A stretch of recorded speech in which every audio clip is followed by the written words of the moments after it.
अनंत कोटी ब्रह्मांड नायक राजाधिराज योगीराज परब्रह्म सचिदानंद सद्गुरु अवधूत चिंतन भक्तवत्सल भक्ताभिमानी श्री अक्कलकोट निवासी श्री स्वामी समर्थ महाराज की जय। स्वामी भक्तांनो, स्वामींचे असेच जीवनात उपयोगी येणारे आणि तुमच्या संकटात साथ देणारे संदेश ऐकण्यासाठी आपल्या चॅनलला नक्की सबस्क्राईब करा आणि बाजूला असलेली घंटी नक्कीच दाबा।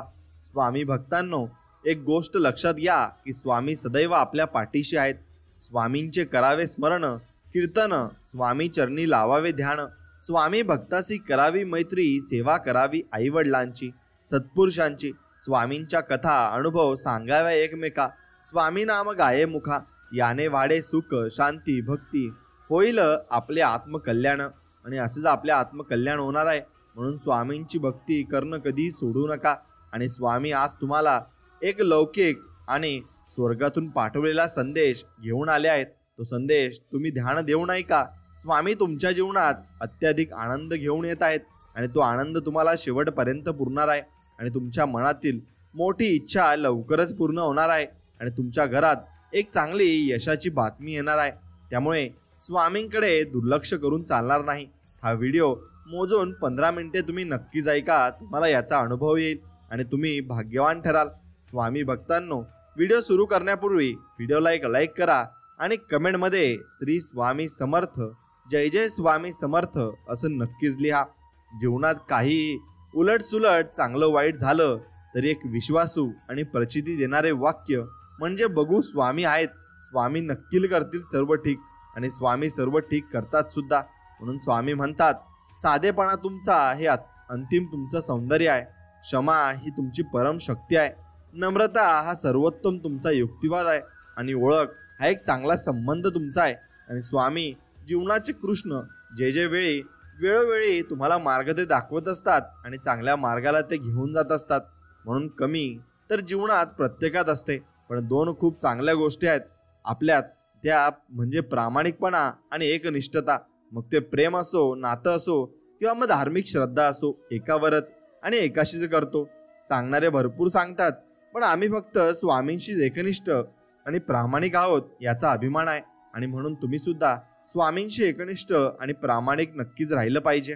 कमळ आणि त्याचे पान हे पाण्याच्या अगदी मधोमध राहतात, परंतु तरीही त्याच्यावर ते पाण्याचा एक थेंबही टिकू देत नाही, अर्थात पाण्यात राहून पाण्यात मिक्स होत नाही। त्याच प्रमाणे तुम्ही जीवनात आणि प्रत्येकाने संसारात राहूनही संसारात अलिप्त राहायला शिकले पाहिजे। संसारात राहून पारमार्थिक वैराग्य असले पाहिजे। सुख दुःख हे संसाराचा अविभाज्य भाग आहे। या सुख दुःखात गुंतून न राहता संसारात राहून स्वामींच्या नामस्मरणात, स्वामींच्या विचारात आपण नक्कीच राहिले पाहिजे।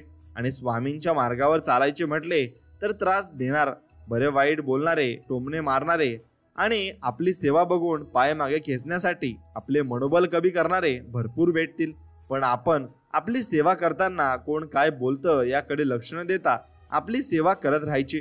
2 गोष्टी लक्षात ठेवायच्या, पहिली स्वामी आपली परीक्षा बघतात आणि दुसरी गोष्ट आपण कोणासाठी नाही तर स्वामींसाठी येतो, एवढं फक्त आपण लक्षात ठेवायचं आहे आणि फक्त स्वामींची निर्मळ मनाने भक्ती करायची आहे।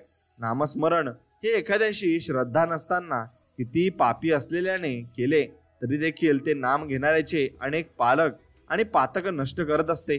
हळूहळू साधकाचे चित्त शुद्ध करते आणि साधकाचे त्याच्या मनावर विचारावर नियंत्रण येते।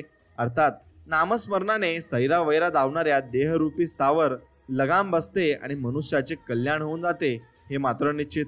म्हणून प्रत्येकाला समजवत नाही बसायचे, कारण समोरच्याला तुम्ही किती पण जीव तोडून सांगा, एखाद्या गोष्टीचे महत्त्व पटवून द्या, परंतु समोरच्याची तेवढी जर बौद्धिक पात्रता नसेल तर तो तुम्हाला तुमच्या विचारांना कधीच समजू शकणार नाही आणि मुळात प्रत्येकाला समजवत बसायचे नाही। त्यामुळे आपण त्या गोष्टीचे आणि आपले स्वतःचे किंमत कमी करून घेतो आणि समोरच्याला वेळच बरोबर उत्तर देत असते आणि ती वेळ सर्व काही सांगून टाकत असते।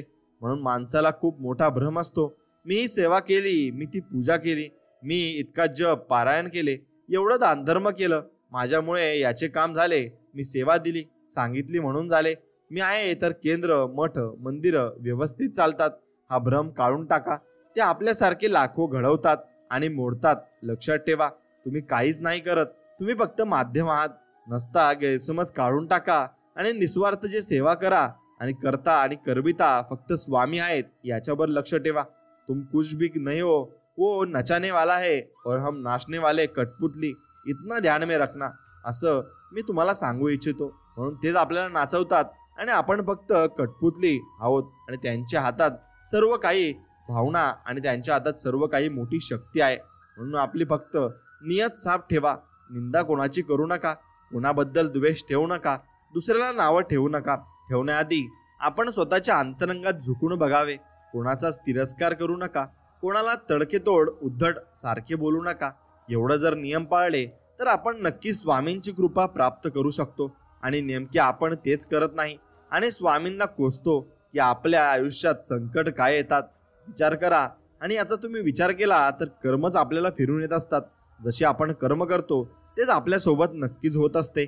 जीवन जगत असताना कर्म एवढे प्रामाणिकपणाने शुद्ध मनाने करा की जर कोणी आपल्याला बोललं की तुला तुझ्या कर्माचं फळ भेटेल तर हे वाक्य श्राप तळतळात सारखे न वाटता या वाक्याचा आशीर्वाद म्हणून आपल्याला आधार नक्कीच वाटला पाहिजे. आणि हे मात्र खरे आहे, नुसतं स्टेटस ठेवून देखावा करून भक्ती घडत नसते हो. जे आयुष्य आपल्याला स्वामींनी दिले आहे त्यातील दैनंदिन जीवनातील 24 तासांमधील निदान 1 तास तरी स्वामींच्या सेवेसाठी देता आला पाहिजे. 1 तास वेळ काढून स्वतःच्या शरीराला कष्ट सहन करून बैठक मांडून स्वामींचा जप, श्रोत, पठन, पारायण नक्कीच केले पाहिजे. तेव्हा ती खरी शक्ती आणि खरी भक्ती आणि त्यानंतर येणारी खरी अनुभूती. अन्यथा या आधुनिक डिजिटल भक्तीला काही अर्थ नाही. ती मनापासून झाली पाहिजे आणि निस्वार्थ मनाने घडली पाहिजे. तेव्हाच त्या भक्तीचा काहीतरी अर्थ असतो आणि तो अर्थ आपण समजूनही घ्यायला हवा. सुखी आनंदी राहायचं असेल तर जीवनामध्ये कोणाकडूनच कोणत्याही गोष्टीची अपेक्षा ठेवू नका. अपेक्षा ठेवल्या आणि त्या जर समोरच्याकडून पूर्ण नाही झाल्या किंवा पूर्ण नाही केल्या तर आपण दुःखी होतो. मग त्या आपल्या जवळच्या व्यक्तीकडून असोत, मित्रांकडून असोत, परिवाराकडून असोत किंवा देवाकडून असोत. अपेक्षा हेच दुःखाचे मूळ कारण आहे. जे कराल ते निस्वार्थ कोणतीही अपेक्षा जर ठेवता करा. मग बघा जीवन कसे आनंदी आणि तुमचे सुखी होऊन जाते. परमेश्वराने डोळे तर प्रत्येकाला सारखेच दिले आहे, खूप सुंदर दृष्टी प्रदान केली आहे. परंतु काही लोक असे असतात की वाईटात पण चांगले बघतात आणि काहींना चांगल्यात पण वाईट बघण्याची सवय मात्र असते. आणि हे ज्याच्या त्याच्या दृष्टिकोनावर अवलंबून असते. आणि तुमचा दृष्टिकोन कसा आहे हे तुमच्यावर तुम्ही निर्भर करू शकता. म्हणून अरे स्वामी म्हणतात, एक लक्षात घ्या, मनुष्याने कधीच हिंमत हारायची नसते. ज्याप्रमाणे डोंगरात उगम पावणारी नदी रस्त्यातील व्यक्तींना कधीच विचारत नाही की समुद्र कुठे आहे, मार्ग कसा आहे, किती दूर आहे, भेटेल की नाही, परंतु ती तिच्या इच्छित स्थळी पोहोचतेच. यामागे परमेश्वरी शक्ती असते. तसेच तुम्हाला देखील तुमच्या इच्छित मिळणार. फक्त न डगमगता वाटचाल चालू ठेवा आणि स्वामींचं वाक्य लक्षात ठेवा, भिवू नकोस, मी तुझ्या पाठीशी आहे आणि नेहमी तुझ्या पाठीशी असाच उभा राहीन. हे स्वामींचं वाक्य लक्षात ठेवलं तर मग आपल्याला कोणत्याही काळात आणि कोणत्याही वेळेत संकट येणार नाहीत. जिथे 2 घास प्रेमाने खाता येईल आणि अशी पंगत आणि मन मोकळं करता येईल अशी संगत आयुष्यात लाभली तर जगण्यातली रंगत मोठी वाढून जाते आणि जगण्यातली रंगत बरोबर आपल्याला येत असते. म्हणून जी माणसं दुसऱ्याच्या चेहऱ्यावर आनंद निर्माण करण्याची क्षमता ठेवतात, ईश्वर त्यांच्या चेहऱ्यावरचा आनंद कधीच कमी होऊ देत नाही. आणि म्हणूनच ती समाधानी असतात आणि सुखी असतात. आणि असं सुखी आणि समाधानी आपण नक्कीच राहिलं पाहिजे. आणि प्रत्येकाला आपलं चांगलं कर्म आपण करत राहिलं पाहिजे. जेव्हा आपण चांगलं कर्म करत असतो तेव्हा देव बघत असतो आणि देव त्याप्रमाणे आपल्याला इच्छित फळ देणार असतो. म्हणून जो दुसऱ्याला ओळखतो तो विद्वान पुरुष असतो, पण जो स्वतःला ओळखतो तो ज्ञानी असतो. आणि असं ज्ञानी आपल्याला नक्कीच व्हायचंय. चांगले काम करणारा माणूस कधीच सन्मान मागत नाही, त्याचे कार्यच त्याला सन्मान पात्र बनवते. म्हणून तुमचं कार्य काय आहे आणि तुम्ही काय करत आहात हेच तुम्ही नीट ठरवलं पाहिजे. जन्म आणि मृत्यू यामध्ये एक अरुंद दरी असते, त्याला जीवन म्हणतात. म्हणून या दरीतील प्रवासात आनंदी राहा व दुसऱ्यालाही आनंद द्या. आयुष्याचा प्रत्येक क्षण आनंदात तुम्ही घालवायला शिकलं पाहिजे. माणसाजवळ धन नसलं तरी चालेल, पण प्रेमाने काठोकाठ भरलेलं मन मात्र नक्कीच असायला हवं. कारण ते मनच त्याला आयुष्यामध्ये माणसं जोडायला मदत करतं. आणि ते माणसं एकदा जोडली गेली की मग त्याला जीवन जगण्यास चांगलं प्रवृत्त करतं. आणि आयुष्यात हे महत्त्वाचं नाही की कोण आपल्या पुढे आहे आणि कोण आपल्या मागे आहे. सगळ्यात महत्त्वाचं हेच असते की आज आपल्यासोबत कोण आहे. आणि तो जो व्यक्ती आहे त्याला आपल्याला सांभाळायला लागेल आणि ते सांभाळून त्याला पुढे घेऊन जायला लागेल. संवादातून प्रश्न सुटतात, पण तो करण्यासाठी अहंकारासोबतची लढाई जिंकता फक्त आपल्याला यायला हवी आणि अहंकार आपल्याला कधीच येऊ नये एवढं लक्षात घ्या.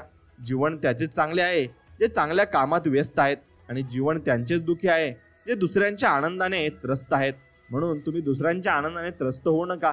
आपल्या जीवनामध्ये काय आनंद आहे आणि तो आपण कसा उपभोगू शकतो याच्यावर फक्त तुम्ही लक्ष केंद्रित केले पाहिजे. आणि जीवनात शेवटच्या मुक्कामापेक्षा तुम्ही जो रस्त्यात चाललेला प्रवास असतो तो तुम्हाला भरपूर काही शिकवून जातो. म्हणून तो प्रवास खूप महत्त्वाचा आहे. तो शिकण्यासाठी तुम्ही आनंदाने आणि प्रेमाने प्रयत्न केले पाहिजे. जर कोणी तुमच्यावर टीका करत असेल तर तुम्ही खूप भाग्यवान आहात, कारण तुम्हाला स्वतःला सुधारण्याची संधी विनामूल्य मिळत आहे आणि ती संधी तुम्ही नक्कीच त्याचा उपभोग तुम्ही घ्यायचा आहे. आणि जपता येत नसेल तर कुरतुरू तरी नाही, कारण भावना मोर पिसाहूनही अधिक नाजूक व अलवार असतात. दुसऱ्याला देण्यासाठी आपल्याकडे काही नसलं तरी चालेल, पण किमान सर्वांना सन्मान आपल्याला देता आला पाहिजे. आणि तो सन्मान आपल्याला देता येईल तेव्हा आपण खरे नक्कीच स्वामी भक्त ठरू शकतो. जे बोलतो ते शब्द असतात आणि जे बोलत नाही त्या भावना असतात. आणि जे बोलायचं असतं पण बोलता येत नाही ती मर्यादा असते. म्हणून ती मर्यादा जपून आपण सर्व कामगिरी पार पाडली पाहिजे, कारण मर्यादा जपून आपण सर्व कामे केली तर आपल्यालाही देव सर्व काही देणार आहे. फक्त आपल्याला संयम ठेवावा लागेल आणि देवावर विश्वास ठेवायला लागेल. तात्पर्य समजून घेण्याचा प्रयत्न केला की गोष्टीमधील खरा उद्देश आपल्याला समजत असतो आणि गोष्ट ऐकताना आपण ध्यानपूर्वक ऐकत असतो. म्हणून दुसऱ्यांच्या वाईटाचा विचार करायला सुरुवात करणं ही स्वतःच्याच अधोगतीची पहिली पायरी असते. म्हणून कधीही कोणाचा वाईट विचारही करू नका आणि तो मनातही आणू नका. कर्तव्य केल्याने होणारा आनंद हा त्रिभुवनातील सर्व आनंदापेक्षा फार उच्च व दीर्घकाळ टिकणारा असतो आणि तोच आनंद आपल्याला उपभोगायचा आहे. समजावण्यापेक्षा समजून घेण्यामध्ये खरी परीक्षा असते, कारण समजण्यासाठी अनुभवाचा कस लागतो तर समजून घेण्यासाठी मनाचा मोठेपणा लागतो. आणि तो मनाचा मोठेपणा तुमच्याकडे असलाच पाहिजे.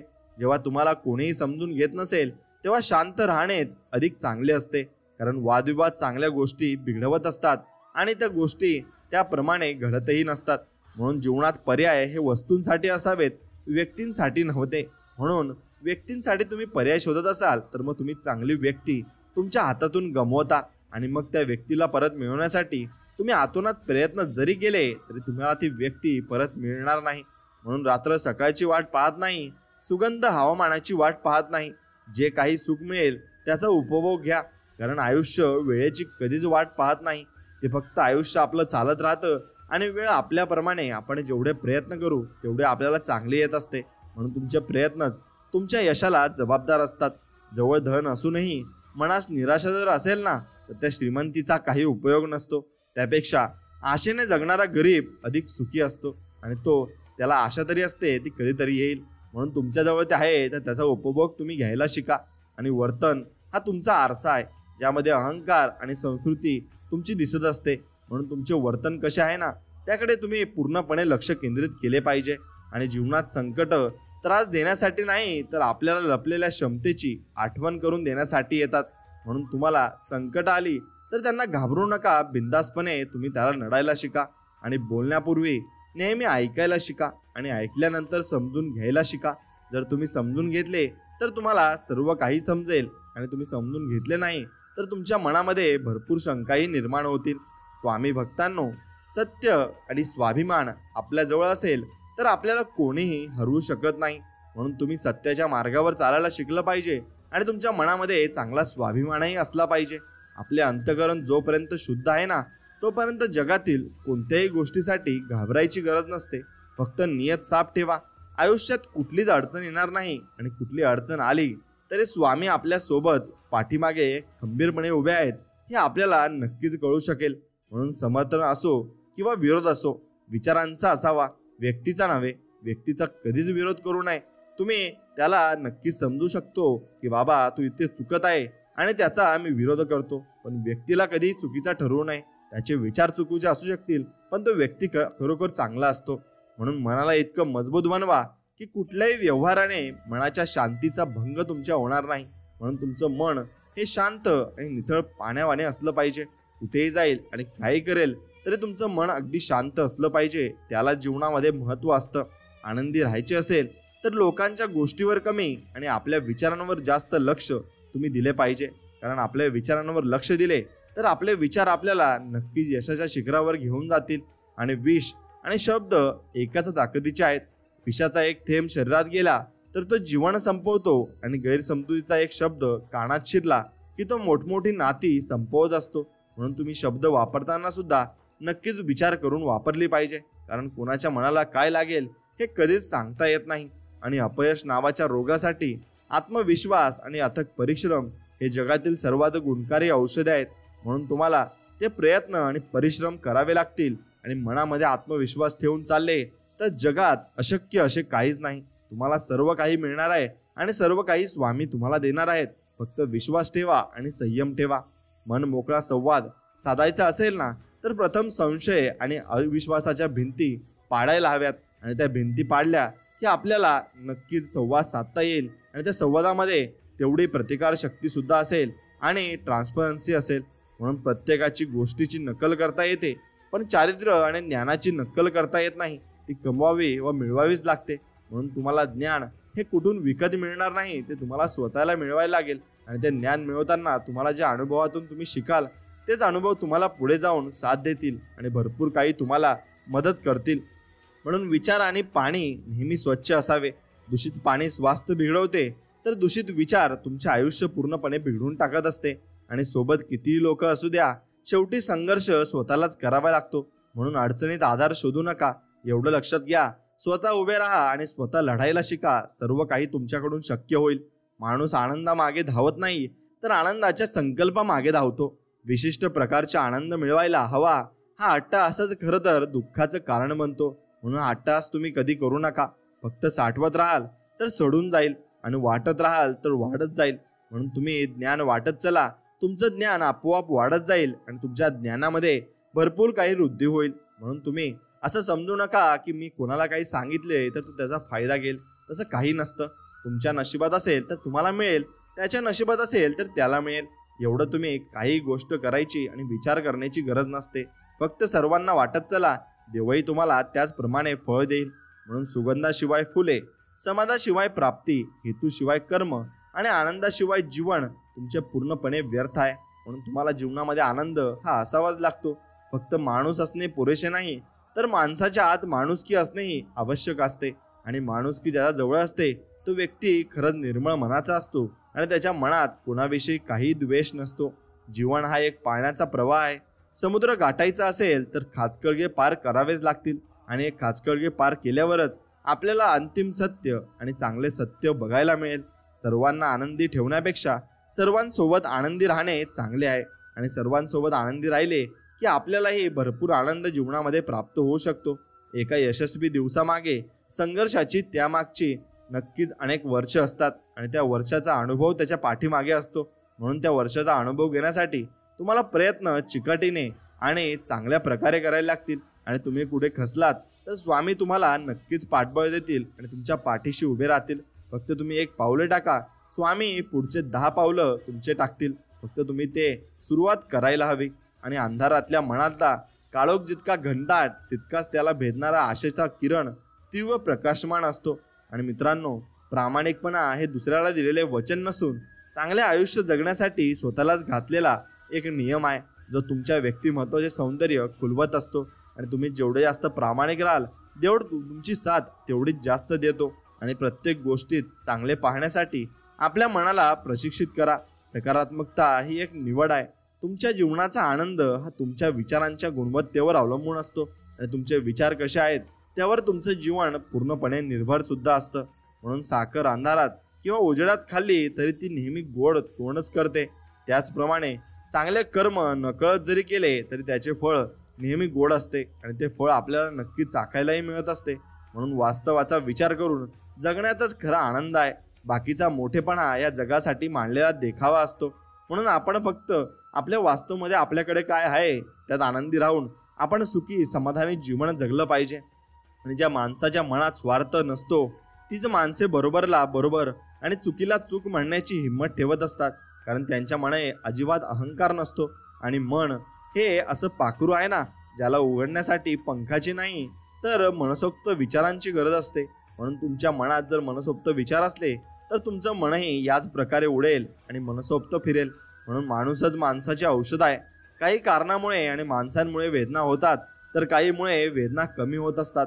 म्हणून अशी माणसे ओळखायला तुम्हाला स्वतःला शिकायला लागेल. आणि ज्यावेळेस तुम्ही स्वतः शिकाल त्यावेळेस सर्व काही तुमच्यासाठी शक्य होणार आहे.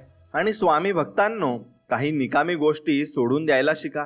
कारण सगळ्यांचं धरून ठेवल्यात की चांगल्या गोष्टी जपून ठेवायला आपल्याला आयुष्यामध्ये अडचणी होत असतात. आणि समाधानाने तोच हसू शकतो जो दुसऱ्यांचे कधीच वाईट करत नाही, चिंतितही नाही. आणि तो चांगले झोपू शकतो जो इतरांच्या चांगल्याचाच नेहमी विचार करतो. त्यासाठी चांगले विचार हे सर्वात स्वस्त व मोफत औषध आहे. तेच औषध वापरून आपण जीवन प्रवास केला पाहिजे, तरच आपल्याला चांगली प्रगती मिळेल आणि चांगले यशही मिळेल. परिस्थिती आहे तशी स्वीकारा, मात्र तुम्हाला जशी हवी तशी तयार देखील करा. आणि हे तुमच्या मनगटात ताकद असल्याशिवाय शक्य होणार नाही. म्हणून तुमच्या मनगटात आणि मनात आत्मविश्वास नक्कीच असला पाहिजे. आयुष्यात काही सोडून द्यायचे असेल तर समोरच्याकडून अपेक्षा करणं सोडून द्या. कारण अपेक्षा भंगामुळे आलेले नैराश्य फार कठीण असते आणि त्यातून बाहेर निघायला आपल्याला खूप वेळही लागतो. म्हणून रागात घेतलेला निर्णय हा व्यक्तिगत आयुष्यासाठी अतिशय हानिकारक असतो. म्हणूनच माणसाने रागावर नियंत्रण ठेवण्यासाठी आणि त्याची गरज असते. आणि कला आत्मसात केली ना तर मग तो रागावर नियंत्रण ठेवून सर्व काही मिळवू शकतो. आपल्या जीवनातील छोट्या सुखांचा आनंद लुटा. ते आयुष्याच्या मोठ्या आनंदाची खरी खाण आहेत. आणि ती खाण तुम्हाला मिळाली तर तुम्ही जीवनात भरपूर काही कमवाल. आणि तणावात जीवन जगू नका. जग परिवर्तनशील आहे. आयुष्यात कायमस्वरूपी काहीही राहत नाही, अगदी काळजी सुद्धा नाही. यावर विश्वास ठेवा आणि आनंदाने जीवन जगा. बघा, तुम्हाला स्वामीची प्रचिती नक्कीच येईल. तुम्ही अस्वस्थ आहात कारण तुम्ही अनावश्यक गोष्टींचा पाठलाग करत आहात. आणि अनावश्यक गोष्टींचा केलेला पाठलाग तुम्हाला जीवनामध्ये थोडं मागे ठेवत असतो आणि पुढे जाण्यासाठी तो रोखत असतो. म्हणून त्या गोष्टींचा पाठलाग करू नका. तुम्हाला जीवनामध्ये ज्या गोष्टी लागतात आणि तुम्ही ते करत असतात त्याप्रमाणे तुम्ही ते केलंच पाहिजे. चांगले विचार आणि चांगली भावना हीच आयुष्याची खरी संपत्ती आहे. कारण ही संपत्ती ज्याजवळ आहे तो व्यक्ती आनंदाने आणि सुखाने जीवन जगत असतो. तुम्हाला मिळवणारा आदर हा तुम्ही कधी काळी केलेल्या निस्वार्थ सेवा व त्यागाची पोचपावती असते. आणि ती पोचपावती तुम्हाला जीवनामध्ये सुख देऊन जात असते. आणि ते समाधान आपल्याला जीवनाकडून हवेही असते. म्हणून बोलण्यापूर्वी विचार करा. कारण बोललेले शब्द माफ केले जाऊ शकतात परंतु विसरले जात नाही आणि ते समोरच्याच्या मनातून निघत देखील नाही. म्हणून अंधारातील व्यक्ती ओळखण्यापेक्षा व्यक्तीमधला अंधार ओळखण्याचा प्रयत्न आपण नक्कीच केला पाहिजे. तो प्रयत्न केला की आपण जीवनामध्ये नक्कीच सफल होऊन जाऊ. आणि जीवन जगत असताना कौतुक आणि टीका या दोन्हींचाही स्वीकार करायला हवा. कारण झाडाच्या वाढीसाठी ऊन आणि पाऊस या दोघांचाही आपल्याला विचार करायला असतो. आणि म्हणून त्या दोघांची गरज आपल्याला असतेच. म्हणून सत्य फक्त अहंकार नसलेली व्यक्ती स्वीकारू शकते. कारण अहंकार कधी सत्य स्वीकारत नाही. अहंकारात बुडालेल्या व्यक्तीला ना स्वतःची चूक दिसते ना दुसऱ्याने सांगितलेले चांगले विचार त्याला दिसत असतात. त्याला फक्त एकच दिसत असते की माझा अहंकार आणि गर्व माझ्याजवळ काय आहे आणि किती आहे यावर तो मोजमाप करत असतो. पण त्याला जीवनातील खरा अर्थ कळलेला नसतो. आणि खरा अर्थ असा असतो की आपण जीवनात सुखी समाधानी राहिलं पाहिजे. जेवढं जास्त आपण समाधानी राहू तेवढं जास्त ऐश्वर्य स्वामी आपल्याला देतील. आणि खोटेपणाचा वेग कितीही जास्त असला ना तरी ध्येयापर्यंत खरेपणाच पोहोचत असतो. आणि भावना कळायला मन लागतं, वेदना कळायला जाणीव लागते, माणूस कळायला माणुसकी लागते आणि चांगलं जगायला चांगले संस्कार लागतात. चांगले संस्कार जर तुमच्याजवळ असतील तर सर्व काही तुमच्या आयुष्यात शक्य होऊन जाईल. आणि स्वतःला न पटणाऱ्या गोष्टी स्पष्टपणे नाकारायला तुम्ही शिकलं पाहिजे. जीवनात कधीच पश्चाताप करण्याची वेळ तुमच्यावर येणार नाही. आणि पश्चाताप करण्याची वेळ येऊ नये यासाठी आपण तसे वागूही नाही. आपण जे बोलतो त्यातील शब्द आपल्याला विचारपूर्वक निवडायला हवेत.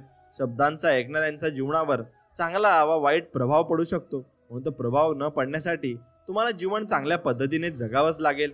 आणि मन प्रसन्न असेल तर प्रत्येक गोष्ट ही सुंदरच दिसत असते.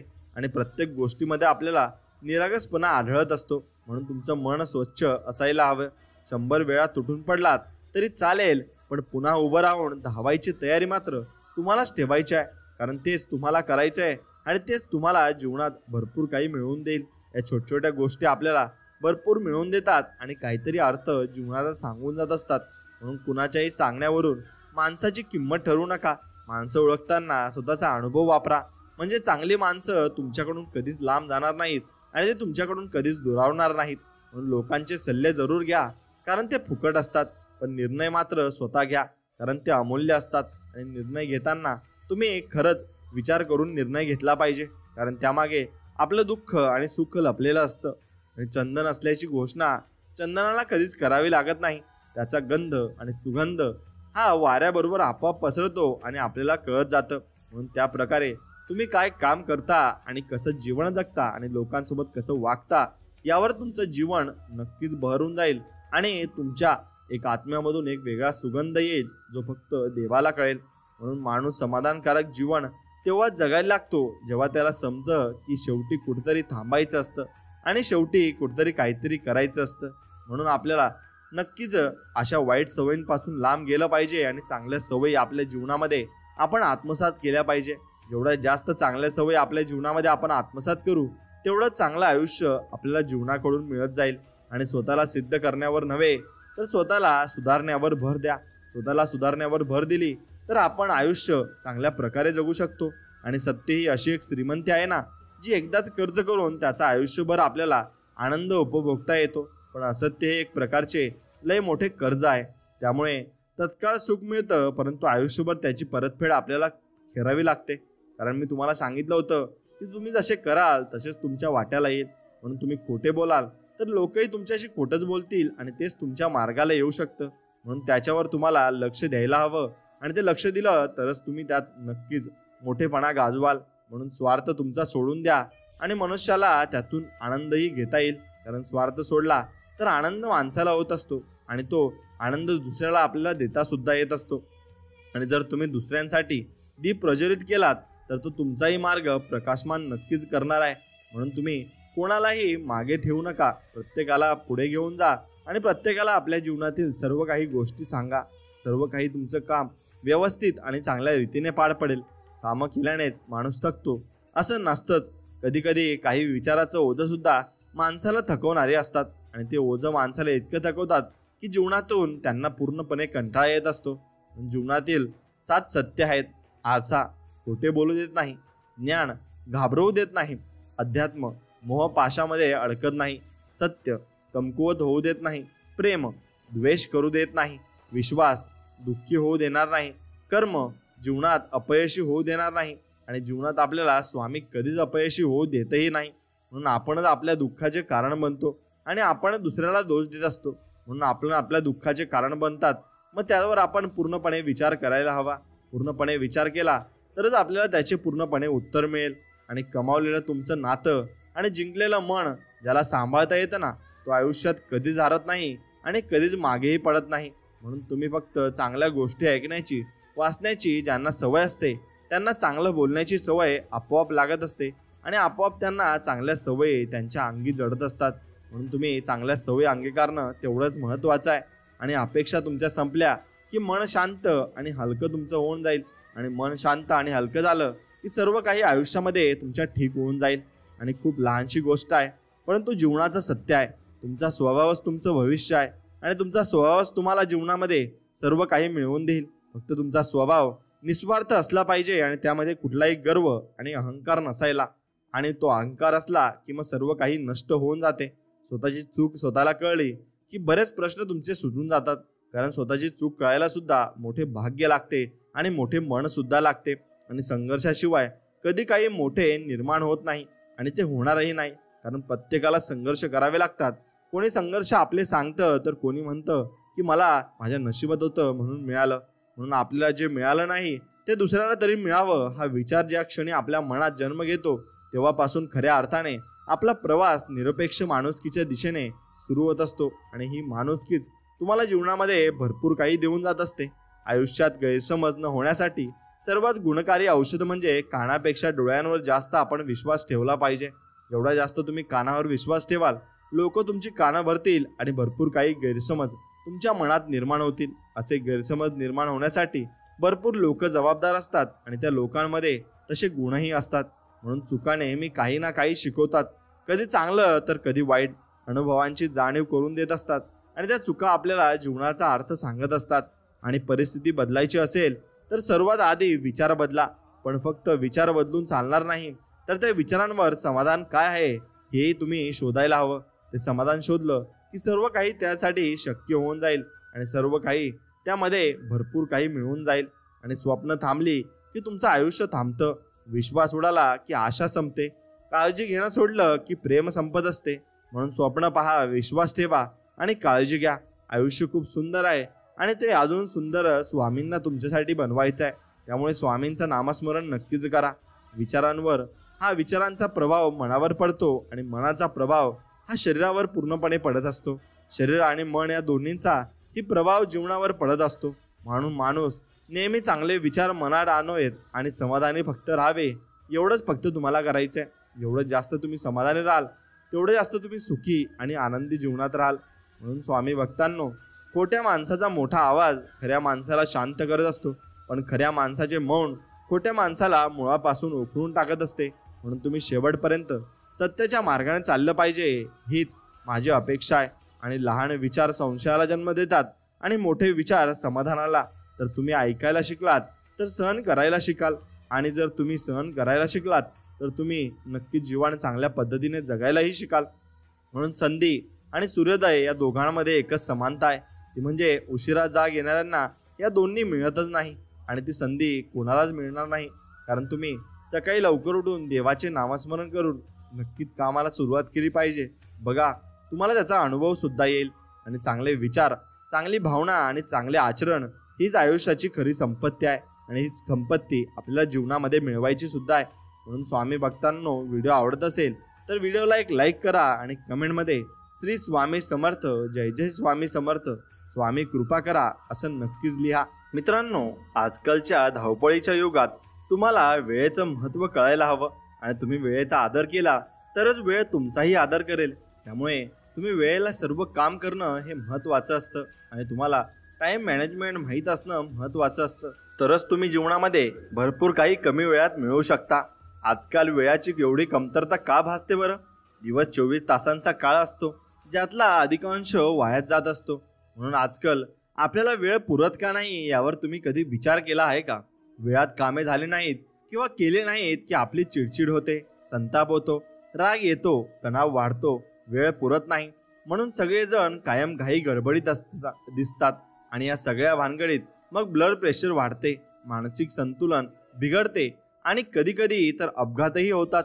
म्हणून वेळाची कमतरता हे आपल्या जीवनातील एक कटू पण अपरिहार्य सत्य आहे. आपल्या पूर्वजांना अशा टाइम मॅनेजमेंटची गरज कधी पडल्याचे तुम्ही कधी ऐकले आहे का? मग आपल्यालाच का बरे या गोष्टीचा विचार करावा लागतोय? आपल्याला पूर्वजांनाही दिवसाचे 24 तासच मिळत होते, त्याचा दिवस 48 तासांचा नव्हता. प्रत्येक पिढीला तर दिवसाचे 24 तासच मिळतात. पण 20व्या शतकाच्या सुरुवातीपासून वेळ अपुरा पडू लागला आणि वेळाची ही कमतरता दिवसेंदिवस वाढतच चालली आहे. हे किती विचित्र आहे ना. कारण 20व्या शतकाच्या सुरुवातीपासून माणसाने वेळ वाचवण्यासाठी विविध उपकरणे शोधायला सुरुवात केली आहे. 20व्या शतकापूर्वी कार, मोटरसायकल किंवा स्कूटर नव्हती. मात्र आपल्या पूर्वजांना कुठे जायची घाईही नव्हती. गृहिणींच्या हाताशी मिक्सर, फूड प्रोसेसर किंवा मायक्रोवेव्ह अशा सोयी नसताना, पाट्यावर मसाला वाटताना किंवा चुलीवर भाकरी भाजताना त्यांची कधी घाई गडबड नव्हती. पूर्वी वीज नव्हती, पण रात्र रात्र जागून कामेही करावी लागत नव्हती. त्यावेळेचं जगण्याचं साधं सोपं होतं, कारण तेव्हा माणसाचं दैनंदिन आयुष्य घड्याळाच्या काट्यावर अवलंबून नव्हतं. आणि औद्योगिक क्रांतीनंतर कारखाने, ऑफिस आणि नोकरी या चक्रात माणूस सापडला. तेव्हापासून तो घड्याळाचा गुलाम झाला. पूर्वी आयुष्य साधं सोपं होतं आणि आता ते गुंतागुंतीचं झालं.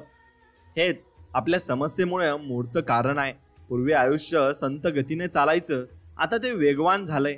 इंटरनेट आपल्या जगण्याचा अविभाज्य भाग बनलाय. त्यामुळे एका क्षणात आपण जगाशी जोडले जातो. तर आता टीव्हीमुळे बटन दाबताच जगभराच्या बातम्या आपल्याला कळतात. कार, विमाने अशा प्रवासाच्या साधनांमुळे आता आपण जगाच्या पाठीवर कुठूनही कुठेही वेगाने पोहोचू शकतो.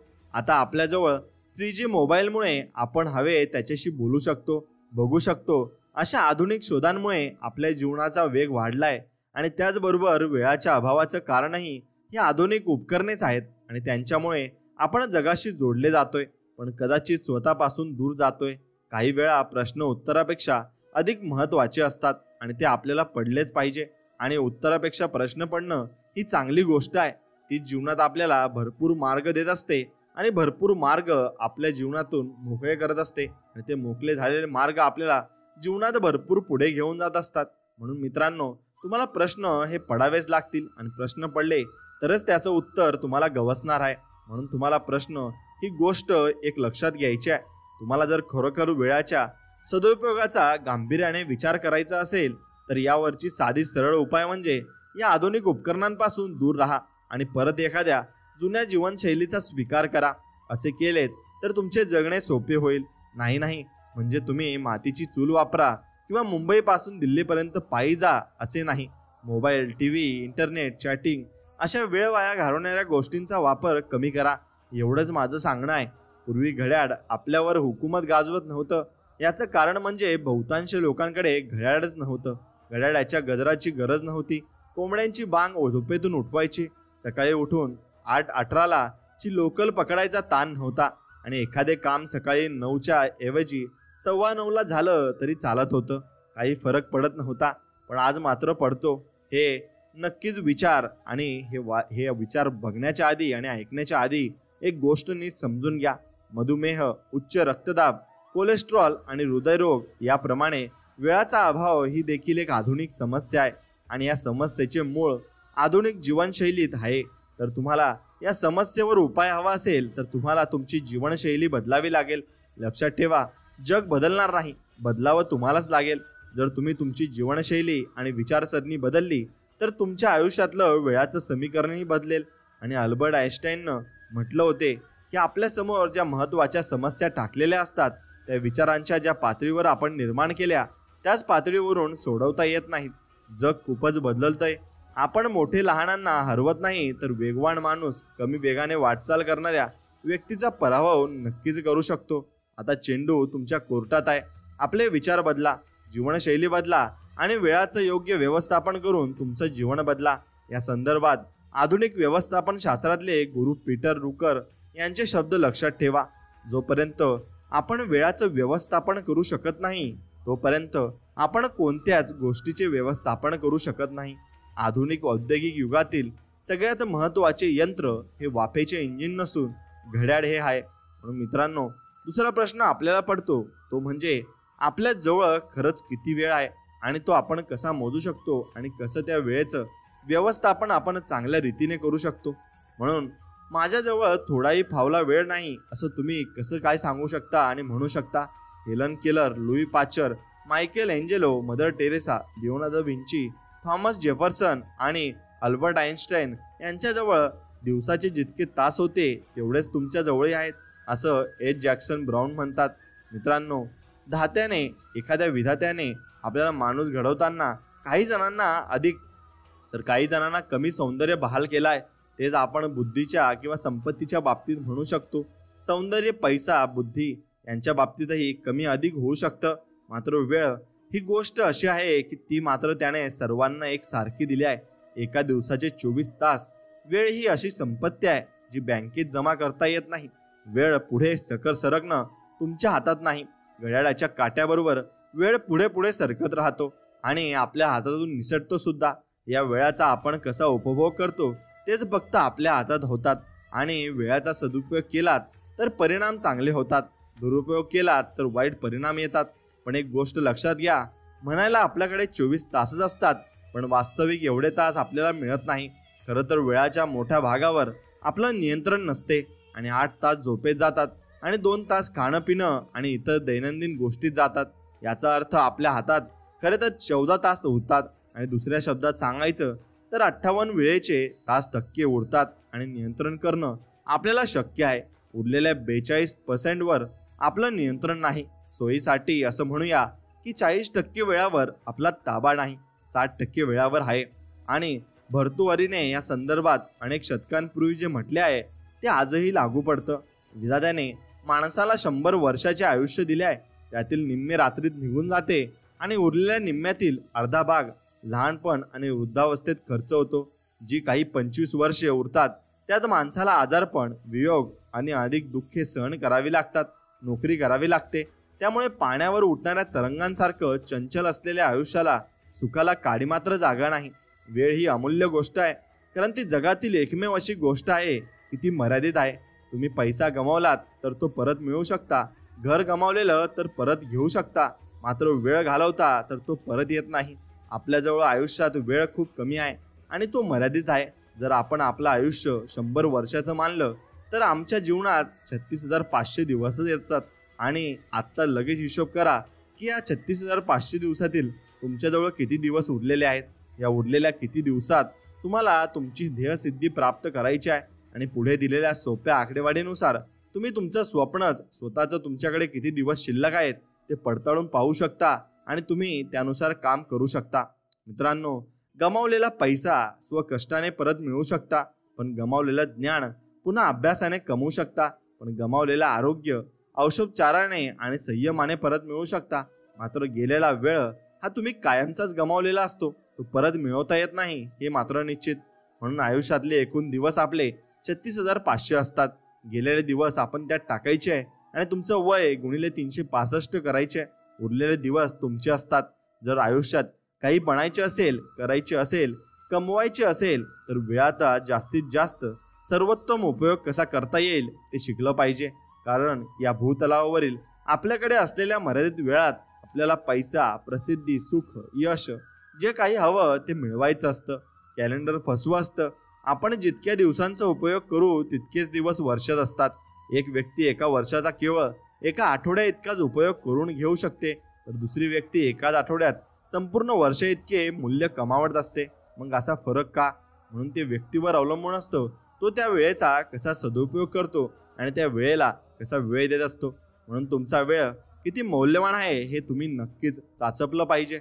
वेळ हे तुमच्या जीवनातलं एक नाणं आहे. तुमच्याकडे तेवढं एकच नाणं आहे आणि ते कसं खर्च करायचं ते फक्त तुम्ही ठरवू शकता.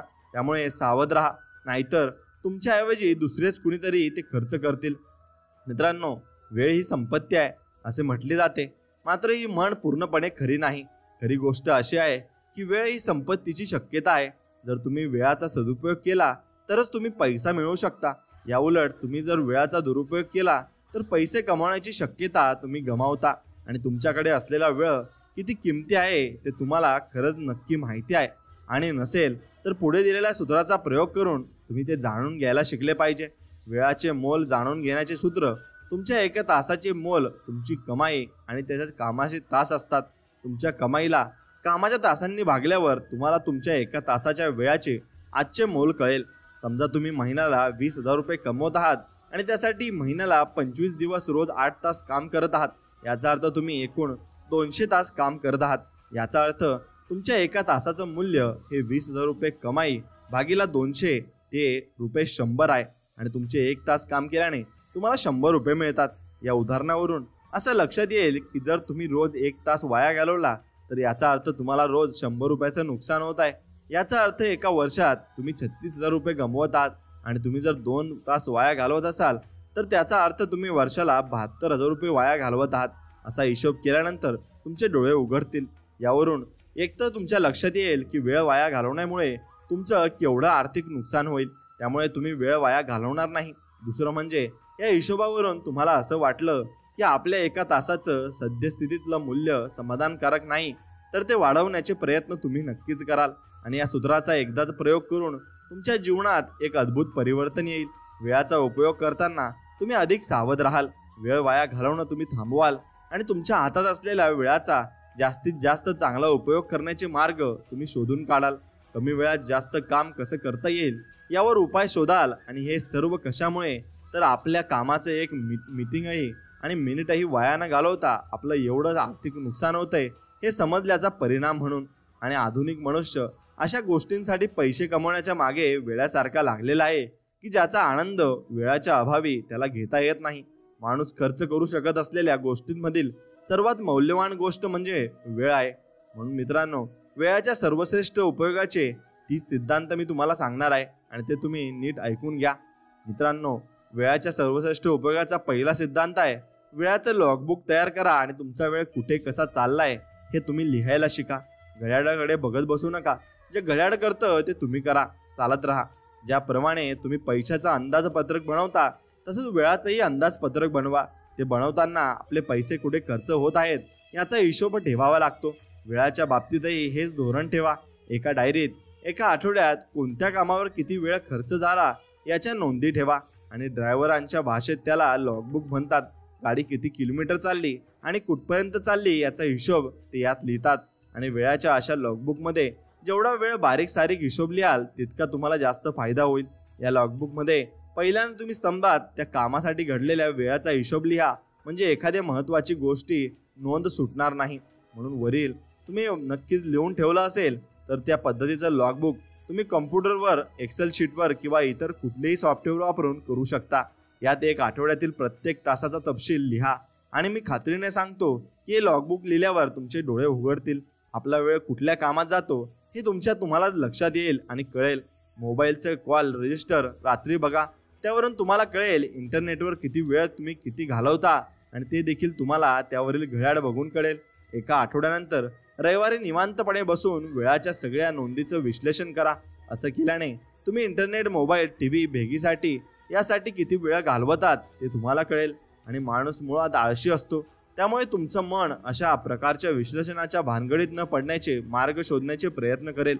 तुम्ही असाही विचार कराल की लॉगबुक ठेवण्याची काय गरज आहे, तुमचा वेळ कुठे जातोय हे तुम्हाला तर व्यवस्थित कळतंय. मात्र असा विचार अजिबात करू नका. लॉगबुक एक महत्त्वाचा पाया आहे.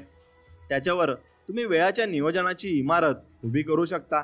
आणि त्यामुळे स्वतःला शिस्त लावा आणि वेळाच्या सर्वश्रेष्ठ उपयोगाच्या दुसऱ्या सिद्धांतापर्यंत पोहोचण्याआधी लॉगबुक तुम्ही नक्कीच ठेवलं पाहिजे. जो इतिहास आम्ही आज घडवतो फक्त तोच मौल्यवान असतो हे मात्र निश्चित.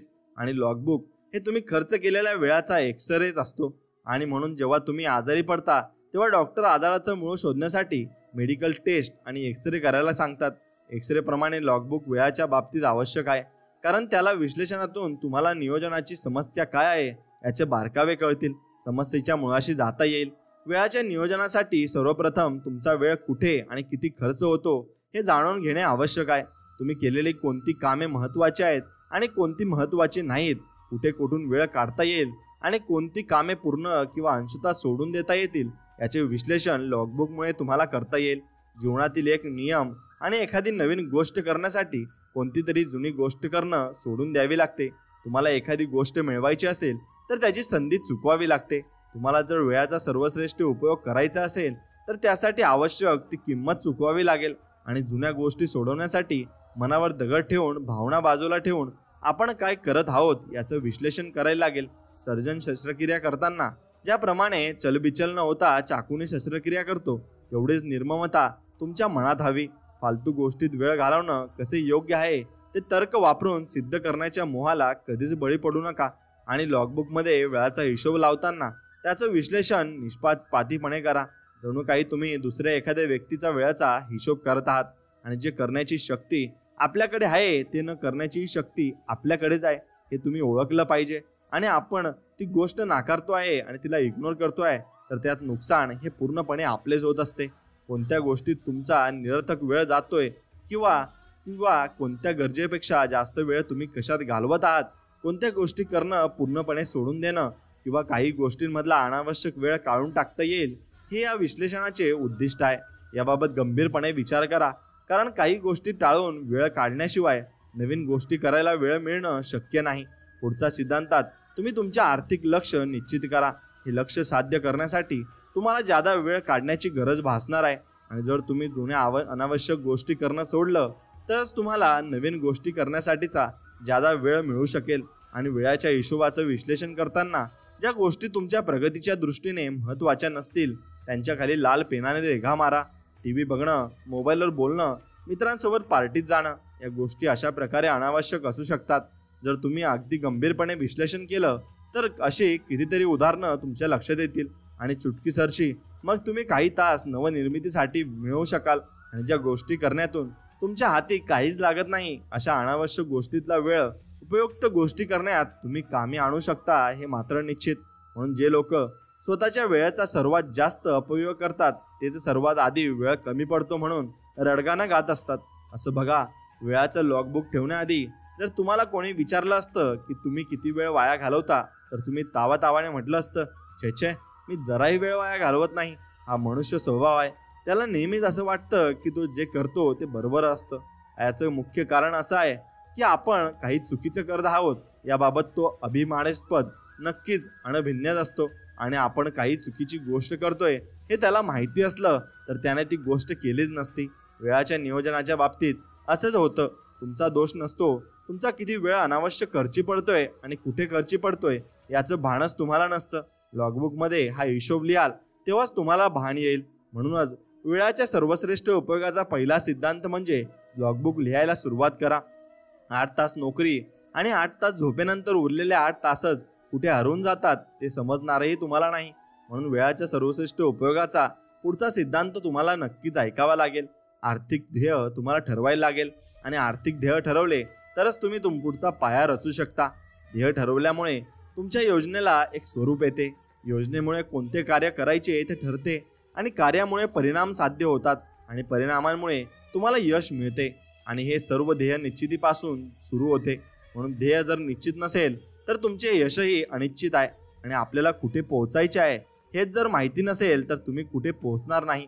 एखाद्या प्रवासाला जाण्यापूर्वी आपल्याला कुठे जायचे आहे हे माहीत असते आवश्यक आहे. त्याचप्रमाणे तुम्हाला आर्थिक क्षेत्रात आपल्याला कुठे पोहोचायचं आहे हे देखील माहिती पाहिजे तरच तुम्ही तिथे पोहोचू शकाल. जर तुम्ही तुमचे क्षितिज ठरवले नाही तर क्षितिजाला गवसणी घालण्याचे स्वप्न कसे पूर्ण करणार आणि त्या दिशेने प्रयत्न कसे करणार. तर तुम्हाला आयुष्यात काही करायचे असेल तर त्यासाठी ध्येय निश्चिती हवीच. ध्येय 2 प्रकारचे असतात, सामान्य ध्येय आणि निश्चित ध्येय. सामान्य ध्येयाचे स्वरूप पुढील प्रमाणे असते: मी आणखी जास्त मेहनत करीन, मी माझे कार्यकौशल्य वाढवीन, मी माझी योग्यता वाढवीन इत्यादी. आणि दुसऱ्या बाजूला निश्चित ध्येय पुढील स्वरूपाचे असतात: मी रोज 8 तास काम करीन किंवा मी दर महिना 20,000 रुपये कमवीन, मी सॉफ्टवेअर डिझायनिंग कोर्स करीन. जे ध्येयाला मोजता येते ते ध्येय निश्चित असते. तुमचे लक्ष जेवढे स्पष्ट असेल तेवढी त्यांच्या सफलतेची शक्यता जास्त स्पष्ट. आर्थिक ध्येय किती महत्त्वाचे असते त्याचे एक उदाहरण बघूया. एका सेल्समनची पत्नी बरेच दिवस हॉस्पिटलमध्ये होती. असे असताना देखील सेल्समनने त्या वर्षी त्याच्या सर्वसामान्य क्षमतेपेक्षा जवळजवळ दुप्पट माल विकला होता. त्याला जेव्हा त्याच्या यशाचे कारण विचारले गेले तेव्हा त्याने सांगितले की त्याच्यापुढे जेव्हा हॉस्पिटलचे बिल आले तेव्हाच त्याला कळाले की एवढे बिल चुकवायचे असेल तर त्याला किती माल विकावा लागेल. या उदाहरणावरून एक गोष्ट स्पष्ट होते की जेव्हा एखादा माणूस निश्चय करतो तेव्हा तो आपले आर्थिक लक्ष्य पूर्ण करू शकतो. यासाठी गरज आहे ती त्याच्यापुढे निश्चित ध्येय असण्याची. म्हणूनच वेळाच्या सर्वश्रेष्ठ उपयोगाचा दुसरा सिद्धांत आहे: आर्थिक लक्ष्य तुम्हाला ठरवायला लागेल आणि तुम्ही किती कमावणार हे तुम्हाला ठरवायला लागेल. श्रीमंत होण्याचा अर्थ आहे पैसा असणे. अत्यंत श्रीमंत असण्याचा अर्थ आहे पैसा आणि वेळ दोन्ही असणे. म्हणून आर्थिक लक्ष्य निश्चित करणे अगदी सोपे आहे. सर्वप्रथम तुम्हाला दर महिना किती पैसे कमवायचे आहेत ते ठरवा. मग गणिताचा वापर करून तेवढे पैसे कसे कमवायचे ते ठरवायचे आहे. उदाहरणार्थ, एखाद्या दुकानदाराला दर महिना 10,000 रुपये कमवायचे असतील आणि एक वस्तू विकून द्यायला 50 रुपये नफा मिळत असेल तर हिशोब सोपा आहे. त्याला दर महिना 200 वस्तू विकायच्या आहेत. 10,000 भागीला 50. जर तो महिन्याला 25 दिवस काम करत असेल तर त्याला दररोज 8 वस्तू विकाव्या लागतील. आणि एकदा का हा आकडा निश्चित झाला की तो कामात टाळाटाळ करू शकत नाही. म्हणून नाही, बोर झालो या सबबी सांगता येणार नाही. कारण त्यांच्यापुढे कागदावर मांडलेला हिशोब त्याला सांगतो की रोज एवढे काम त्याला करायचे आहे. लक्ष निश्चित झाले की तुम्हाला प्रत्येक क्षणी तुमच्या प्रगतीचे किंवा ती समाधानकारक आहे किंवा नाही याचे भान राहते. वर दिलेल्या उदाहरणाचा विचार करायचा तर 8 वस्तू विकल्यानंतर दुकानदाराला आपले त्या दिवसाचे लक्ष्य पूर्ण झाल्याचे समजेल. पण तसे नाही झाले तर दुसऱ्या दिवशी 8 पेक्षा जास्त वस्तू विकायच्या आहेत हे देखील लक्षात येईल. म्हणून आर्थिक लक्ष 20-20x20 क्रिकेट मॅचच्या उद्दिष्टाप्रमाणे असते. नंतर खेळणाऱ्या टीमला आपले उद्दिष्ट काय आहे तर माहिती असते आणि जिंकण्यासाठी प्रत्येक ओव्हरमध्ये सरासरी किती धावा करायच्या आहेत. प्रत्येक ओव्हरनंतर अपेक्षित सरासरी कमी जास्त होते. हेच आपण मानसिक आणि वार्षिक आर्थिक उद्दिष्टांच्या बाबतीतही म्हणू नक्की शकतो. म्हणून आपण कुठे चाललो आहोत हे माहीत असणाऱ्या माणसाला जगातील प्रत्येक व्यक्ती बाजूला सरकून वाट करून देते. आणि आर्थिक लक्ष बनवणे आणि त्या संदर्भात आपली प्रगती तपासून बघणे अत्यंत आवश्यक आहे. कारण बऱ्याच वेळा आपण या बाबतीत अन्नभिन्न असतो. आपल्याला वाटते की आपण फार मेहनत करतो किंवा यापेक्षा जास्त मेहनत करणे शक्य नाही. मात्र एक गोष्ट लक्षात ठेवा, कष्टाचा अर्थ नेहमी यश असा होत नसतो. यश मिळवण्यासाठी आपले कष्ट योग्य दिशेने होणे महत्त्वाचे असते. आर्थिक विश्लेषणातून आपले कष्ट योग्य दिशेने होत आहेत किंवा नाही हे देखील कळते. आणि तुमचा इनपुट किती आहे ते महत्त्वाचे नाही, तर तुमचं आउटपुट किती आहे ते महत्त्वाचे आहे. याचाच अर्थ तुम्ही किती मेहनत करता ते महत्त्वाचे नसून त्यात तुम्हाला किती यश मिळते ते महत्त्वाचे आहे. जर तुम्ही काढत असलेले पीक तुम्हाला पसंत नसेल तर जे बी पीक तुम्ही पेरताय ते तपासून बघा आणि हे लक्षात घ्या. आणि मित्रांनो, वेळेचा सर्वश्रेष्ठ उपयोगाचा तिसरा सिद्धांत तुम्हाला लक्षात घ्यावा लागेल. सगळ्यात महत्त्वाचे काम सर्वात आधी तुम्हाला करायला लागेल. मूर्ख व्यक्ती जे काम शेवटी करते तेच काम बुद्धिमानी व्यक्ती ताबडतोब करत असते. दोघेही एकच काम करतात, फरक फक्त वेळाचा असतो. आपल्याला दिनचर्येत बरेचदा असे होते की आपल्यासमोर जे काम येते ते आपण करायला लागतो. त्यामुळे आपला सगळा वेळ छोटी छोटी कामे उरकण्यात संपून जातो आणि आपली महत्त्वाची कामे फक्त याच कारणामुळे होत नाहीत की आपण कमी महत्त्वाची कामे करण्यात गुंतलेलो असतो. महत्त्वाकांक्षी माणसाने या बाबतीत जागरूक राहावे, कारण यश मिळवण्यासाठी महत्त्वाची कामं आधी करणे आवश्यक आहे. आणि एक गोष्ट लक्षात ठेवा, यश हे बिनमहत्त्वाच्या कामामुळे मिळत नसून महत्त्वपूर्ण काम केल्याने मिळते. त्यामुळे आपल्या कामाचा अग्रक्रम स्पष्ट ठरवा आणि बिनमहत्त्वाच्या कामात वेळ वाया घालवू नका. म्हणून वेळाच्या सर्वश्रेष्ठ उपयोगाचा तिसरा सिद्धांत आहे, सगळ्यात महत्त्वाचे काम सर्वात आधी करा. वेळाच्या सर्व संदर्भात कर्माचा आणि कामांचा अग्रक्रम ठरवण्याचे एक उदाहरण बघूया. एक प्रसिद्ध संगीत तज्ज्ञ जेव्हा व्हायोलिन वाजवायला शिकवत होत्या ना, तेव्हा आपली प्रगती समाधानकारक नाही असे त्यांना जाणवले. याचे कारण जेव्हा त्यांनी शोधले तेव्हा त्यांच्या असे लक्षात आले की संगीताचा अभ्यास करण्याआधी त्यांचा वेळ घर साफ करणे, सामान जागेवर ठेवणे, स्वयंपाक करणे यात जातो आणि मग व्हायोलिनचा अभ्यास करायला वेळ कमी पडतो.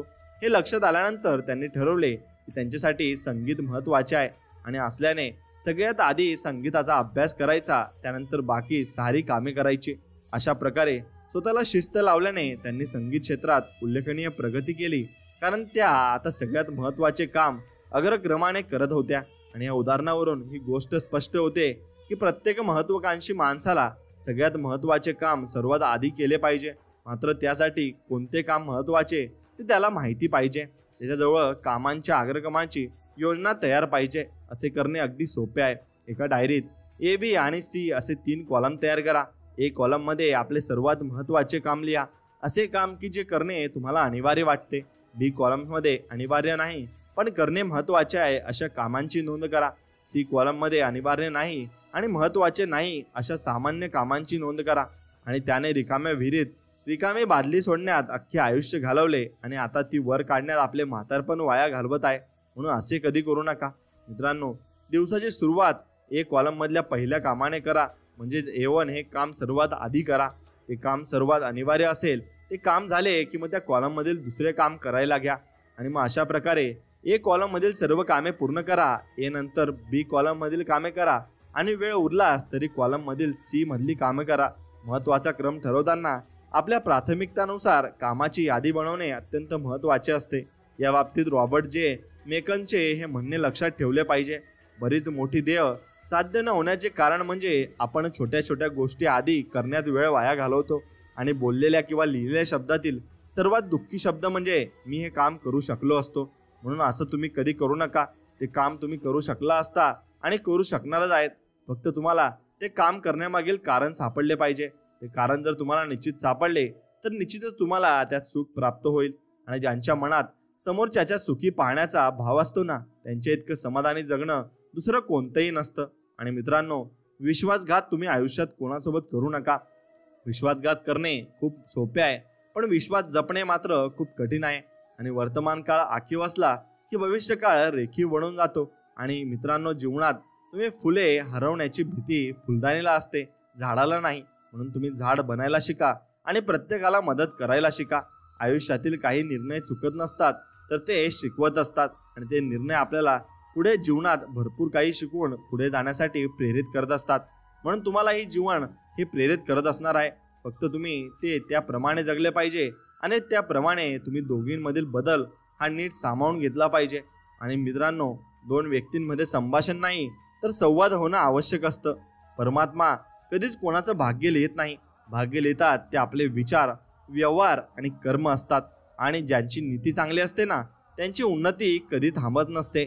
आयुष्य प्रत्येकाला समान संधी देते.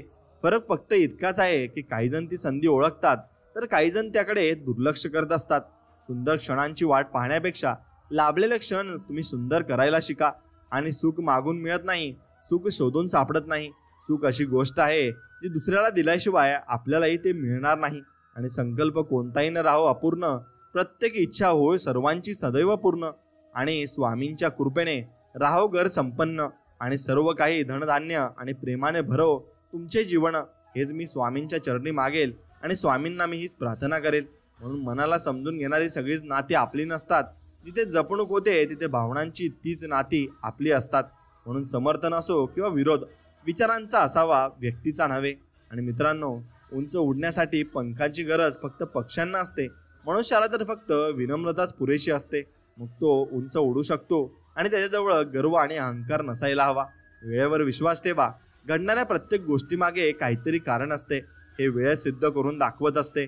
आणि प्रवास असो वा आयुष्य, देह तो साध्य करतो जो आपल्या चुकांमधून योग्य तो मार्ग काढत असतो आणि योग्य वेळी योग्य गोष्ट तो शिकत असतो. परिस्थिती गरज निर्माण करते आणि गरज व्यक्तीला बिघडवते किंवा घडवत असते. म्हणून भूतकाळातील पश्चाताप आणि भविष्यातील चिंता दोन्ही असे चोर आहेत जे आपलं वर्तमानातलं सौंदर्य चोरून नेत असतात. आणि सन्मान सर्वांचा करणं हे संस्कार आहेत, परंतु आपला आत्मसन्मान जपणं हा आपला अधिकार आहे आणि तो आपल्याला जपायलाच लागेल. आणि जीवनात प्रत्येक मार्गावर काटे आहेत. आपल्याला त्या काट्यांमधून फूल बनवून कसं फुलायचं ते आपल्यावर अवलंबून असतं आणि तेच तुम्ही करायचं आहे. नेहमी समाधानी राहा, कारण प्रचंड महत्त्वाकांक्षी वृत्तीसुद्धा आपल्याला चिंताग्रस्त करून सोडत असते. आणि देवावर सोपवण्याचा अधिकार त्यांनाच असतो ज्यांचे प्रयत्न प्रामाणिक असतात आणि प्रामाणिकपणे ते प्रयत्न करत असतात. आणि देवावर त्यांची नितांत भक्ती आणि नितांत श्रद्धा असते आणि ते निस्वार्थ मनाने देवाची भक्तीही करत असतात. म्हणून तुम्ही नितांत मनाने देवाची भक्ती करा आणि देव तुम्हाला एवढं देईल की तुम्ही ते मोजूही शकणार नाही. म्हणून तुम्हाला सर्वात आधी देवाची भक्ती ही प्रेमाने आणि नीट करावी लागेल आणि देवाचं नामस्मरणही करावं लागेल.